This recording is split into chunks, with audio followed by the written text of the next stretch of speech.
सर्दियां तो हर साल आती है, लेकिन उस साल की ठंड कुछ अलग थी। ऐसी ठंड जो शरीर को ही नहीं बल्कि रूह को भी जमा दे। आसमान से गिरती बर्फ रुई की तरह नहीं, बल्कि कांच के टुकड़ों की तरह चुभ रही थी। गांव के पक्के मकानों में तो लोग रजाई में दुबके थे, लेकिन गांव के आखिरी छोर पर एक टूटी फूटी झोपड़ी थी जो हवा के हर झोंके के साथ कांप उठती थी। यह घर था माधव का। गरीबी इस घर की दीवारों पर सीलन की तरह चिपकी थी। माधव के पास न तो शरीर ढकने को पर्याप्त ऊनी कपड़े थे और न ही पेट की आग बुझाने के लिए अनाज का एक दाना। वह बस अपनी हथेलियों को रगड़कर थोड़ी गर्मी पैदा करने की नाकाम कोशिश कर रहा था। हे ईश्वर, ये कैसी परीक्षा है? क्या गरीब के नसीब में सिर्फ ठिठुर कर मरना ही लिखा है? लोग कहते हैं कि तू सबकी सुनता है, लेकिन मेरी पुकार तुझ तक क्यों नहीं पहुंचती? ये रात, ये काली डरावनी रात खत्म क्यों नहीं होती? रात तो जैसे तैसे गुजर गई, लेकिन सुबह अपने साथ कोई नई उम्मीद लेकर नहीं आई। खेतों में बर्फ जमी थी, जिसका मतलब था आज भी मजदूरी नहीं मिलेगी। माधव अपनी किस्मत को कोसते हुए दरवाजे पर बैठा था। तभी धुंध के बीच से एक बुजुर्ग आकृति आती दिखाई दी। काका, जिसके पास न काम हो न दाम हो, उसके शरीर में गर्मी कहां से आएगी? ये ठंड मेरी जान लेकर ही मानेगी। मेरे पास तो अब जीने की कोई वजह भी नहीं बची। सोचता हूं सब किस्मत का खेल है। जो तकदीर में लिखा है वही भोग रहा हूं। किस्मत? हंसते हुए व्यंग्य से। बेटा, कायर लोग अपनी नाकामी को किस्मत का नाम देते हैं। तुम ठीक अपने पिता पर गए हो। जानते हो तुम्हारे पिता की गलती क्या थी? मेरे पिता, वो तो एक सीधे साधे इंसान थे काका। सीधे थे, पर आलसी भी थे। उन्होंने भी पूरी जिंदगी यही सोचा कि ईश्वर देगा तो छप्पर फाड़ के देगा। बेटा, ईश्वर सिर्फ उसी की मदद करता है जो अपनी मदद खुद करता है। तुम्हारे दादा ने यह मकान बड़ी मेहनत से बनाया था, लेकिन तुम्हारे पिता ने उसकी मरम्मत में एक ईंट तक नहीं लगाई। और आज नतीजा देख लो, हवा सीधे तुम्हारी हड्डियों तक पहुंच रही है। माधव, देखो गांव के बाकी लड़कों को। किसी के पास अपना खेत है, किसी ने शहर जाकर व्यापार शुरू किया, और तुम सिर्फ इस ठंड का बहाना बनाकर बैठे हो। अगर तुम ऐसे ही हाथ पर हाथ धरे बैठे रहे, तो ये ठंड तुम्हें मारेगी नहीं, बल्कि तिल तिल करके तड़पाएगी। तो मैं क्या करूं काका? इस मौसम में मुझे काम कौन देगा? गांव में तो सब काम बंद है। गांव में काम बंद है, दुनिया में नहीं। बगल के कस्बे में, शहर में काम की कोई कमी नहीं है। बस नीयत होनी चाहिए। सुनो माधव, मैं एक प्रस्ताव लेकर आया हूं। अगर तुम आज से ही मेहनत करने की कसम खा लो, अगर तुम इस टूटे हुए घर को फिर से महल जैसा बना लो, तो मैं तुम्हारा विवाह करवा सकता हूं। विवाह? मुझसे? इस गरीब से कौन अपनी बेटी ब्याहेगा काका? वही तो कह रहा हूं। अभी तुम गरीब हो, लेकिन अगर तुम कमाओगे, घर की मरम्मत करवा लोगे, तो मैं अपनी जुबान देता हूं, मैं तुम्हारे लिए एक सुशील लड़की ढूंढ कर लाऊंगा। लेकिन शर्त यही है, तुम्हें ठंड, भूख और नींद को भूलकर काम करना होगा। क्या तुम तैयार हो?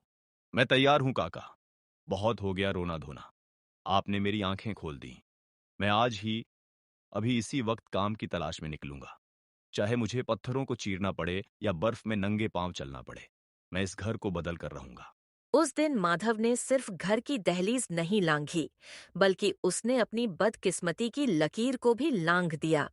जिस ठंड से वह कल तक डर रहा था, आज वही ठंड उसे चुनौती जैसी लग रही थी। काका सोमदत्त उसे दूर तक जाते हुए देखते रहे। उन्हें यकीन हो गया था कि सोता हुआ शेर अब जाग चुका है। काका सोमदत्त की बातें माधव के दिल में तीर की तरह चुभ गई थीं, लेकिन यह चुभन दर्द देने वाली नहीं, बल्कि जगाने वाली थी। उस दिन के बाद गांव वालों ने माधव का एक अलग ही रूप देखा। वो माधव, जो कल तक ठंड से बचने के लिए कोनों में दुबका रहता था, अब सबसे पहले उठकर काम की तलाश में निकल पड़ता। सर्दी अभी भी उतनी ही जानलेवा थी, हवाएं अभी भी बर्फीली थीं, लेकिन माधव के अंदर एक आग जल रही थी, अपना घर बनाने की और अपना सम्मान वापस पाने की। उसे गांव में काम नहीं मिला तो वह पैदल दूसरे कस्बों तक गया। कभी भारी बोरे उठाए तो कभी ईंट भट्ठों पर अपनी उंगलियां घिसाईं। हाथों में छाले पड़ गए, चमड़ी फट गई, लेकिन उसने उफ तक नहीं की। हर बार जब थकान उसे रोकने की कोशिश करती, उसे काका सोमदत्त का वो वादा याद आ जाता, मैं तुम्हारा विवाह करवा दूंगा। महीने गुजरते गए, सर्दी गई और बसंत आया। माधव ने पाई पाई जोड़कर जो धन इकट्ठा किया था, अब उसे लगाने का वक्त आ गया था। बहुत हो गया ये टूटा फूटा जीवन। अब मेरे पिता की गलती सुधरेगी। अब ये घर हवा के झोंकों से नहीं हिलेगा। माधव ने अपने ही हाथों से अपने पुश्तैनी घर की मरम्मत शुरू की। उसने छत को पक्का किया ताकि बारिश और बर्फ अंदर न आ सके। दीवारों पर नया लेप लगाया ताकि हवा के सुराख बंद हो सके। और सबसे बड़ी बात, उसने घर में इतना अनाज और ईंधन जमा कर लिया कि अब उसे किसी के आगे हाथ फैलाने की जरूरत नहीं थी। जब घर बनकर तैयार हुआ तो वह किसी महल से कम नहीं लग रहा था। कम से कम माधव के लिए तो वह महल ही था। अपनी कामयाबी को देखकर माधव सीधा काका सोमदत्त के पास पहुंचा।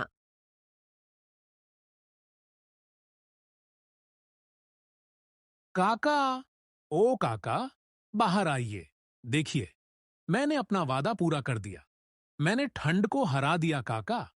मेरा घर अब पक्का है और जेब में मेहनत की कमाई भी है। अब बताइए, क्या आप अपना वादा निभाएंगे? क्या मेरा विवाह होगा? सोमदत्त हुक्का पी रहे थे। माधव का बदला हुआ रूप और उसका आत्मविश्वास देखकर वह हैरान रह गए। उन्होंने मन ही मन सोचा कि इस लड़के में तो सचमुच दम है। अरे वाह माधव, तूने तो कमाल कर दिया। मुझे लगा था तू 2-4 दिन में हार मान जाएगा, लेकिन तू तो पक्का खिलाड़ी निकला। खुश रह बेटा। और रही बात वादे की, तो रघुकुल रीत सदा चली आई। प्राण जाए पर वचन न जाए। मैं तेरा विवाह जरूर करवाऊंगा। सच काका, आप मजाक तो नहीं कर रहे? मजाक नहीं बेटा। मैंने लालपुर के ठाकुर भानु प्रताप की बेटी के बारे में सोचा है। बहुत ही सुंदर और संस्कारी लड़की है। ठाकुर साहब थोड़े ऊंचे ख्यालात के हैं, पर मैं बात संभाल लूंगा। यहाँ सोमदत्त के चेहरे पर एक कुटिल मुस्कान आ गई। वह जानते थे कि माधव मेहनती है, लेकिन अभी भी वह एक मजदूर ही है। और ठाकुर भानु प्रताप अपनी बेटी किसी मजदूर को नहीं देंगे। लेकिन माधव, एक बात तुझे समझनी होगी। दुनिया बड़ी जालिम है। यहाँ लोग इंसान की अच्छाई नहीं, उसकी हैसियत देखते हैं। अगर मैंने ठाकुर से कहा कि तू कल तक मजदूरी करता था, तो वो तुझे अपने घर के अंदर भी घुसने नहीं देंगे। इसलिए हमें थोड़ी सियासत खेलनी होगी। सियासत? मैं समझा नहीं काका। मुझे क्या करना होगा? तुझे कुछ नहीं करना है, बस चुप रहना है। वहां मैं जो भी बोलूं, तू बस हां में सिर हिलाना। अगर मैंने कहा कि तू अमीर है, तो मान लेना तू अमीर है। अगर मैंने कहा तेरे पास जमीन है, तो मान लेना जमीन है। याद रखना, कभी कभी बड़ी खुशी पाने के लिए छोटा झूठ बोलना पाप नहीं होता। माधव का मन नहीं मान रहा था। वह एक सीधा सादा इंसान था। झूठ और फरेब उसकी फितरत में नहीं था। लेकिन विवाह की चाहत और काका पर भरोसे ने उसे मजबूर कर दिया। अगले दिन दोनों लालपुर के लिए रवाना हुए। ठाकुर भानु प्रताप अपनी बैठक में बैठे थे। वे दिखने में रईस थे, लेकिन अक्ल के थोड़े कच्चे थे। सोमदत्त ने जाते ही बातों का जाल बुनना शुरू कर दिया। ठाकुर साहब, झुक झुक ज्यों। देखिए, मैं आपके लिए कैसा हीरा ढूंढ कर लाया हूं। नाम है माधव। देखने में भले ही सादा लगता है, लेकिन असामी बहुत बड़ी है। अरे आइए सोमदत्त जी। अच्छा, तो ये है वो लड़का। देखने में तो भला मानुष लगता है। पर सोमदत्त जी, आप जानते हैं ना, मेरी बेटी रानी की तरह पली है। क्या यह उसे खुश रख पाएगा? क्या है इसके पास? यही वो पल था जब सोमदत्त ने वो झूठ बोला, जिसने इस कहानी का रुख ही बदल दिया। क्या है इसके पास? ठाकुर साहब, पूछिए कि क्या नहीं है। इसके पास गांव में सबसे पक्का मकान है। और रही बात खेती की, तो इसके पास 100 बीघा बटाईदारी की जमीन है। 100 बीघा। पूरे इलाके में इतना अनाज किसी के घर नहीं उपजता, जितना माधव के कोठार में भरा रहता है। 100 बीघा का आंकड़ा सुनते ही ठाकुर भानु प्रताप की आंखें फटी की फटी रह गईं। उन्हें खेती बाड़ी की ज्यादा समझ नहीं थी और न ही उन्हें बटाईदारी शब्द का असली मतलब पता था। उन्हें बस 100 बीघा सुनाई दिया। 100 बीघा? अरे वाह! तब तो ये लड़का कुबेर है। सोमदत्त जी, आपने तो मेरी चिंता ही मिटा दी। इतना रईस और मेहनती दामाद तो किस्मत वालों को मिलता है। ठाकुर भानु प्रताप खुशी से झूमते हुए घर के अंदर गए। वहां उनकी पत्नी रेवती रसोई में काम कर रही थी। रेवती एक किसान की बेटी थी और दुनियादारी की समझ रखती थी। भाग्यवान, ओ भाग्यवान, सुनती हो? मैंने अपनी बेटी का रिश्ता पक्का कर दिया है। लड़का लाखों में एक है। 100 बीघा जमीन है उसके पास। 100 बीघा। 100 बीघा? हमारे इलाके में तो किसी के पास इतनी जमीन नहीं है। कौन है वो? अरे वो पास के गांव का माधव है। सोमदत्त जी बता रहे थे कि उसके पास 100 बीघा बटाईदारी की जमीन है। अब तो हमारी बेटी राज करेगी राज। जैसे ही रेवती ने बटाईदारी शब्द सुना, उसके हाथ से बर्तन गिरते गिरते बचा।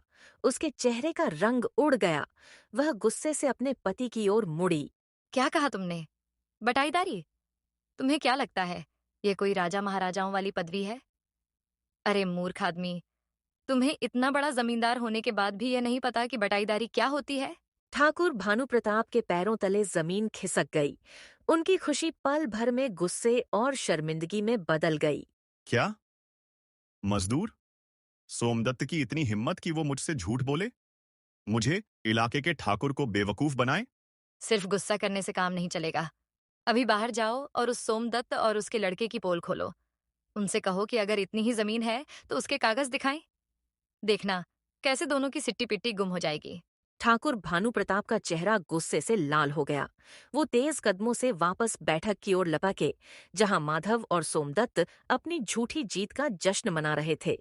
उन्हें अंदाजा भी नहीं था कि अंदर क्या तूफान खड़ा हो चुका है। अरे ठाकुर साहब, इतनी जल्दी वापस आ गए। भाभी जी ने क्या कहा? कब का मुहूर्त निकलवाएं? मुहूर्त की बात तो बाद में होगी सोमदत्त जी। पहले जरा उस रईसी का हिसाब हो जाए जिसका गुणगान आप अभी कर रहे थे। आपने कहा था माधव के पास 100 बीघा जमीन है। जी, जी बिल्कुल। 100 बीघा है। पूरा इलाका जानता है। बहुत अच्छी बात है। मैं भी जानता हूं कि आप इज्जतदार आदमी हैं, झूठ नहीं बोलेंगे। बस मेरे मन की तसल्ली के लिए एक छोटा सा काम कर दीजिए। माधव से कहिए कि वो मुझे उन जमीनों के कागज दिखा दे। आखिर दामाद की जायदाद के कागज देखने का हक तो ससुर को होता ही है। कागज शब्द सुनते ही बैठक में जैसे सांप सूंघ गया।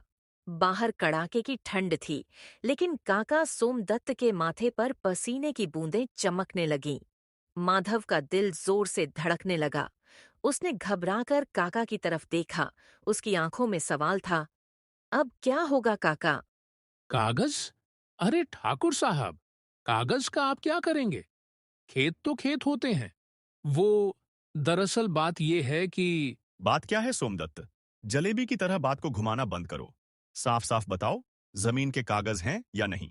देखिए ठाकुर साहब, आप तो जानते ही हैं, बटाईदारी का मतलब होता है मिल बांट कर खेती करना। जमीन अभी माधव के नाम नहीं है, वो तो बड़े जमींदार की है। माधव तो बस उस पर खेती करता है, लेकिन लड़का मेहनती है। 2-4 साल में अपनी जमीन खरीद लेगा। ये सुनते ही ठाकुर भानु प्रताप का गुस्सा फूट पड़ा। उन्होंने हिकारत भरी नजरों से माधव को देखा, जैसे वो कोई इंसान नहीं बल्कि कोई अपराधी हो। तो मेरी पत्नी सही कह रही थी। तुम लोगों ने मुझे बेवकूफ समझा है। कल बड़ी बड़ी बातें कर रहे थे। 100 बीघा जमीन है, लड़का कुबेर है, और आज पता चला कि यह 2 कौड़ी का मजदूर है जिसके पास खुद की 1 इंच जमीन नहीं। वो मेरी बेटी को रानी बनाकर रखेगा। ठाकुर काका, मेरी बात सुनिए। मैंने आपसे कभी झूठ नहीं बोला। मेरे पास जमीन नहीं है, लेकिन मेरे बाजुओं में ताकत है। मैंने अपनी मेहनत से टूटा हुआ घर महल जैसा बनाया है। मैं आपकी बेटी को कभी दुख नहीं दूंगा। अमीरी जमीन से नहीं, दिल से होती है काका। मुझे एक मौका दीजिए। खामोश, एकदम खामोश। मुझे ज्ञान मत बांटो। मजदूर को मजदूरी का मौका दिया जाता है, बेटी का हाथ नहीं। शर्म नहीं आती तुम लोगों को? झूठ बोलकर एक पिता को ठगने चले थे। अगर समय रहते मुझे सच पता न चलता तो मैं तो अपनी फूल सी बेटी को नर्क में धकेल देता। ठाकुर ने दरवाजे की तरफ उंगली दिखाई। उनकी आवाज में नफरत थी। निकल जाओ मेरे घर से।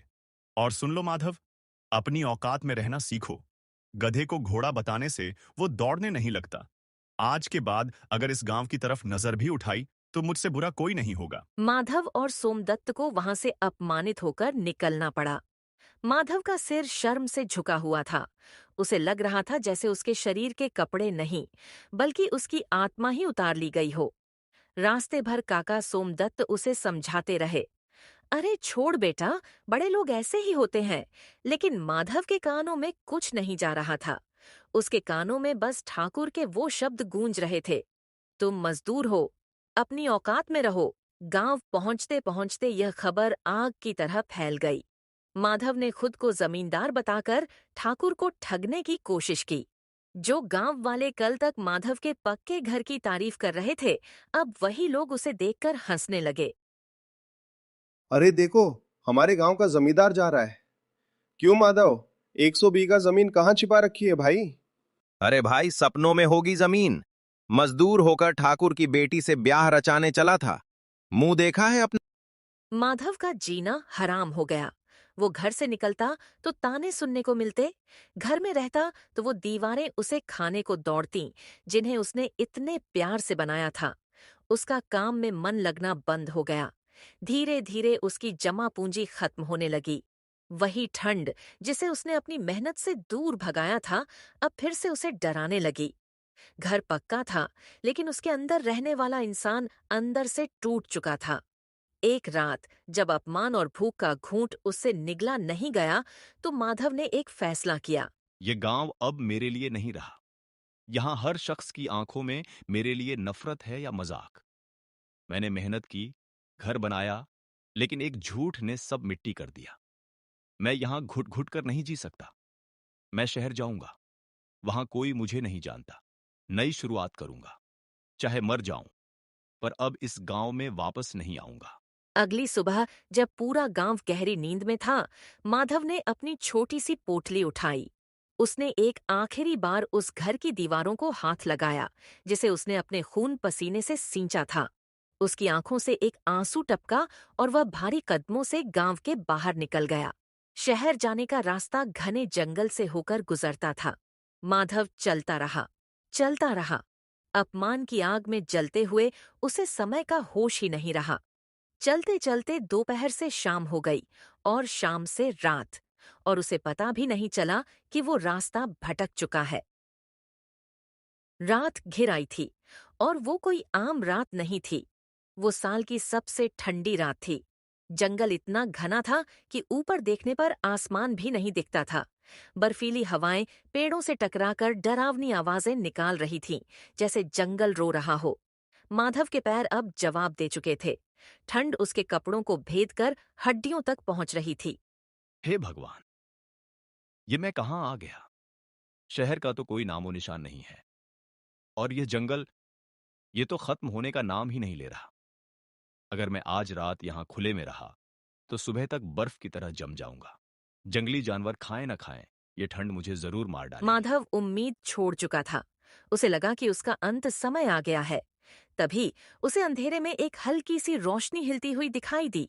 उसने ध्यान से देखा। दूर एक परछाई थी। एक बूढ़ी औरत हाथ में लालटेन लिए अपनी गाय को रस्सी से खींचते हुए ले जा रही थी। उसकी साड़ी पुरानी थी और ठंड से वह भी सिकुड़ी हुई चल रही थी। माधव को लगा जैसे डूबते को तिनके का सहारा मिल गया हो। वह अपनी बची खुची ताकत समेटकर उस बूढ़ी औरत की तरफ दौड़ा। माँ जी, ओ माँ जी, रुकिए, मेरी मदद कीजिए। बूढ़ी औरत, जिसका नाम बड़ी माँ सरस्वती था, चौंक कर मुड़ी। उसने अपनी लालटेन ऊपर उठाई और माधव के चेहरे पर रोशनी डाली। उसका चेहरा सख्त था, जैसे जंगल की तरह ही कठोर। कौन है तू? और इस आधी रात को इस वीरान जंगल में क्या कर रहा है? खबरदार जो मेरे पास आया। माँ जी, डरिए मत। मैं कोई चोर डाकू नहीं हूं। मेरा नाम माधव है। मैं रास्ता भटक गया हूं। शहर जा रहा था, लेकिन अब अंधेरे में कुछ नहीं सूझ रहा। ठंड से मेरे प्राण निकल रहे हैं। अगर आप मुझे अपने घर में रात भर के लिए थोड़ी सी जगह दे दें, तो आपका बड़ा उपकार होगा। जगह? मेरे घर में? जा अपना रास्ता नाप। मैं किसी परदेसी को अपने घर में नहीं घुसने देती। जमाना बहुत खराब है। कल को तू मेरी गाय चुरा ले गया या हमें ही लूट लिया तो जंगल में अपनी जगह खुद ढूंढ। नहीं माँ जी, ऐसा मत कहिए। मैंने अपनों से धोखा खाया है। मैं किसी को धोखा नहीं दूंगा। अगर घर में जगह नहीं है तो अपनी गाय की सार गौशाला में ही थोड़ी जगह दे दीजिए। मैं वहीं कोने में पड़ा रहूंगा। बस आज की रात कट जाए। बड़ी माँ ने माधव को ऊपर से नीचे तक देखा। लड़का परेशान लग रहा था, लेकिन उस बूढ़ी औरत ने दुनिया के इतने रंग देखे थे कि उसका दिल पत्थर हो चुका था। अरे देवकी, ओ देवकी, जरा दरवाजा तो खोल। देख तो बाहर कौन मुसीबत खड़ी है। दरवाजा खुला और एक युवती बाहर आई। उसका नाम देवकी था। सादगी थी उसके चेहरे पर, लेकिन आंखों में एक अजीब सी चमक। उसने अंधेरे में खड़े माधव को देखा, जो ठंड से बुरी तरह कांप रहा था। उसके होंठ नीले पड़ चुके थे। माँ, ये कौन है? पता नहीं कौन है, मुसाफिर बताता है खुद को। रात रुकने की भीख मांग रहा है। मैंने तो मना कर दिया। देवकी ने एक पल के लिए अपनी माँ को देखा और फिर माधव को। उसे माधव की आंखों में कोई छल कपट नहीं, बल्कि सिर्फ बेबसी दिखी। शायद उसे माधव के माथे पर लिखी ईमानदारी दिख गई थी। माँ, बाहर इतनी बर्फ गिर रही है। अगर हमने इसे लौटा दिया तो ये सुबह तक नहीं बचेगा। इसे अंदर बुला लो। बस आज रात की ही तो बात है। अपनी बेटी की बात सुनकर बड़ी माँ का कठोर चेहरा थोड़ा नरम पड़ा। ठीक है, तू कहती है तो बुला लेती हूँ। ए लड़के, सुन, मेरी बेटी का दिल बहुत नरम है, इसलिए तरस खा रही हूँ। चुपचाप अंदर आ जा और कोने में पड़ा रहना। अगर कोई होशियारी दिखाई तो मुझसे बुरा कोई नहीं होगा। माधव ने राहत की सांस ली। वो लड़खड़ाते कदमों से उस घर के अंदर दाखिल हुआ। अंदर आग जल रही थी। उस आग की गर्मी ने माधव के शरीर को तो राहत दी, लेकिन उसे अंदाजा भी नहीं था कि इस घर के अंदर एक ऐसा राज छिपा है जो उसकी और इस दुनिया की तस्वीर बदलने वाला है। आखिर कौन थी ये माँ बेटी जो इस घनघोर जंगल में अकेली रहती थीं? और देवकी ने एक अजनबी पर इतना भरोसा क्यों किया? जंगल की उस झोपड़ी के अंदर एक अजीब सी शांति थी। बाहर बर्फीली हवाएं शोर मचा रही थीं, लेकिन अंदर अंगीठी में जलती आग ने माधव को नई जिंदगी दी थी। माधव एक कोने में सिकुड़कर बैठा था। नजरें जमीन पर घड़ी थीं। उसने पिछले 24 घंटों में इतना अपमान और दुख सहा था कि अब किसी से आंख मिलाने की भी हिम्मत नहीं हो रही थी। बड़ी माँ, जिसका नाम सरस्वती था, अपनी जगह बैठी उसे गौर से देख रही थी। माधव का संकोच उनसे छिपा नहीं था। बेटा, तुम तो बड़े अजीब हो। जब से आए हो सिर उठाकर देखा तक नहीं। मेरी बेटी देवकी ने तुम्हें खाना भी परोसा, पर तुमने उसकी तरफ नजर तक नहीं उठाई। किस बात का डर है तुम्हें? माँ जी, डर लड़कियों से नहीं, अपनी किस्मत से लगता है। मैं एक गरीब आदमी हूं और मैंने सीख लिया है कि गरीब की नजरें अगर ऊंची उठ जाएं तो दुनिया उसे बहुत बेदर्दी से नीचे गिरा देती है। मुझे लड़कियों से बात करने में अब घबराहट होती है। लगता है कहीं फिर कोई मजाक ना बन जाए। हम लगता है बहुत गहरी चोट खाए हो। लेकिन बेटा, याद रखना, हर लड़की एक जैसी नहीं होती और हर इंसान एक जैसा नहीं होता। कभी कभी जिसे हम पत्थर समझते हैं वो हीरा निकल आता है। अब चुपचाप सो जाओ। कल सुबह तुम्हें शहर जाना है ना? माधव ने कोई जवाब नहीं दिया। उसने अपनी चादर ओढ़ी और वहीं कोने में लेट गया। थकान इतनी ज्यादा थी कि बिस्तर पर पड़ते ही उसे गहरी नींद आ गई। उसे पता ही नहीं चला कि कब रात गुजरी और कब सुबह हुई। अगली सुबह जब उसकी आंख खुली तो धूप खिड़की से अंदर आ रही थी। माधव हड़बड़ाकर उठा। हे भगवान, इतनी देर हो गई। मुझे तो सुबह जल्दी निकलना था। शहर पहुंचने में देर हो जाएगी। माधव ने अपनी पोटली उठाई और जल्दी से दरवाजे की तरफ भागा। लेकिन जैसे ही वो दरवाजे पर पहुंचा, देवकी वहां रास्ता रोककर खड़ी हो गई। देवकी जी, कृपया रास्ता दीजिए। मुझे जाना है। कहीं नहीं जा सकते। क्या? पर क्यों? मैंने तो बस रात रुकने की जगह मांगी थी। अब सुबह हो गई है, मुझे जाना होगा। आप नहीं जा सकते क्योंकि कल रात मैंने एक सपना देखा है। माधव सपना? को लगा कैसा कि यह सपना? लड़की पागल हो गई है। कल गांव वालों ने मजाक उड़ाया था, आज यह लड़की अजीब बातें कर रही है। रुक जाओ माधव। माधव सहम गया। बड़ी माँ अपनी गाय का दूध दोहकर वापस लौटी थीं। उन्होंने देवकी और माधव को दरवाजे पर खड़े देखा। देवकी ने जो कहा वो सच है बेटा। अगर उसने तुम्हें अपना पति मान लिया है तो अब तुम इस घर से नहीं जा सकते। माँ जी, आप भी? ये कैसी जिद है? मैं आप लोगों को जानता तक नहीं, और आप अपनी बेटी का हाथ एक ऐसे आदमी को दे रही हैं जिसका कोई ठिकाना नहीं। मैं तो शहर मजदूरी करने जा रहा हूँ। बेटा, तुम शहर नहीं जाओगे और न ही मजदूरी करोगे। तुम अब हमारे साथ रहोगे। और रही बात जानने पहचानने की, तो अब समय आ गया है कि मैं तुम्हें अपनी असलियत बता दूं। मैं कोई मामूली ग्वालिन नहीं हूं माधव। बड़ी माँ की आंखों में एक अजीब सा दर्द और अंगार था। उन्होंने माधव को पास बिठाया और अपनी कहानी शुरू की। मेरा नाम सरस्वती देवी है। मैं पास के ही वीरपुर रियासत के बड़े जमींदार की पहली पत्नी हूँ। ये देवकी उन्हीं जमींदार की बेटी है। जमींदार की पत्नी? तो तो आप यहाँ इस जंगल में, इस हाल में क्यों हैं? क्योंकि इंसान की नियति उसके अपनों के हाथ में होती है। मेरे पति बहुत भोले थे। उन्होंने एक नीच औरत के बहकावे में आकर दूसरी शादी कर ली। उस औरत की नज़र सिर्फ जायदाद पर थी। उसने मेरे पति के कान भरे और हमें घर से निकलवा दिया। इतना ही नहीं, उसने हमें जिंदा जलाने की साजिश भी रची थी। मैं अपनी नन्ही बेटी देवकी को गोद में लेकर रातों रात वहां से भागी और इस जंगल में छिप गई। बड़ी माँ की आवाज भर्रा गई। 19 साल, पूरे 19 साल हमने इस जंगल में जानवरों की तरह बिताए हैं। ठंड, बारिश, गर्मी, सब सहा, सिर्फ इस उम्मीद में कि एक दिन पाप का घड़ा भरेगा। और आज सुबह ही मेरे पुराने वफादार नौकर ने जंगल में आकर खबर दी है कि न्याय हो गया है। कैसा न्याय माँ जी? उस दूसरी औरत ने लालच में आकर मेरे पति यानी जमींदार साहब की हत्या कर दी और खुद गद्दी पर बैठ गई। उसने सोचा था कि वो राज करेगी, लेकिन राजा के गुप्तचरों को शक हो गया। उन्होंने जांच की और पता चला कि असली कातिल वही है। राजा के सैनिकों ने उसे पकड़ लिया है और उसे फांसी की सजा सुनाई गई है। और जानते हो, मरने से पहले जमींदार साहब को अपनी गलती का एहसास हो गया था। उन्होंने वसीयत में लिखा था कि अगर उनकी पहली पत्नी और बेटी जिंदा मिली तो सारी जायदाद उन्हें दे दी जाए। माधव सुन होकर सब सुन रहा था। उसे विश्वास नहीं हो रहा था कि जिस बुढ़िया को वो बेसहारा समझ रहा था, वो दरअसल इस इलाके की सबसे बड़ी मालकिन है। कल हमारा नौकर पालकी लेकर आएगा। हम वापस अपनी हवेली जा रहे हैं।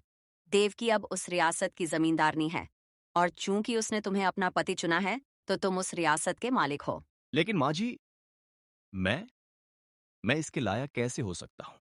कल तक लोग मुझे चोर और धोखेबाज कह रहे थे। मैंने तो कुछ किया ही नहीं। तुमने बहुत कुछ किया माधव। तुम चाहते तो कल रात हमारे सो जाने के बाद घर का सामान चुराकर भाग सकते थे।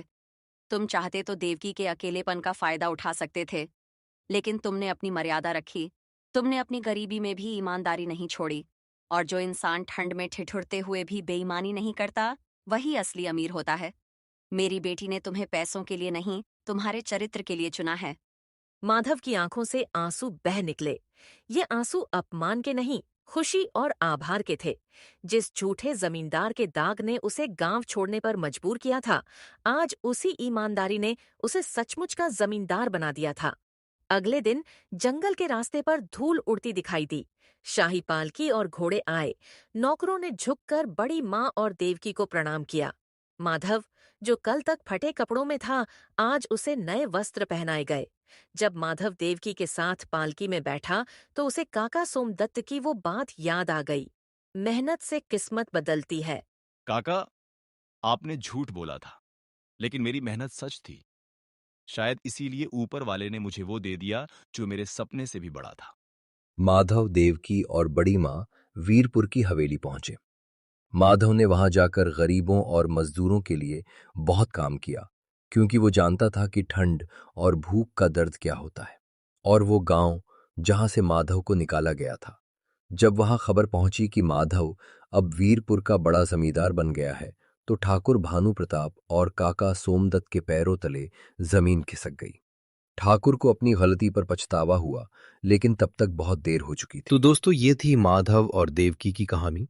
इस कहानी ने हमें सिखाया कि झूठ की नाव चाहे कितनी भी तेजी से चले, वो किनारे कभी नहीं पहुंचती, लेकिन सच्चाई और मेहनत की राह पर चलने वाले को देर सवेर मंजिल जरूर मिलती है। किस्मत ने माधव से उसकी झोपड़ी छीनी ताकि उसे महल दे सके। कभी कभी बुरा वक्त इसलिए आता है ताकि वो हमें किसी बेहतर जगह पहुंचा सके।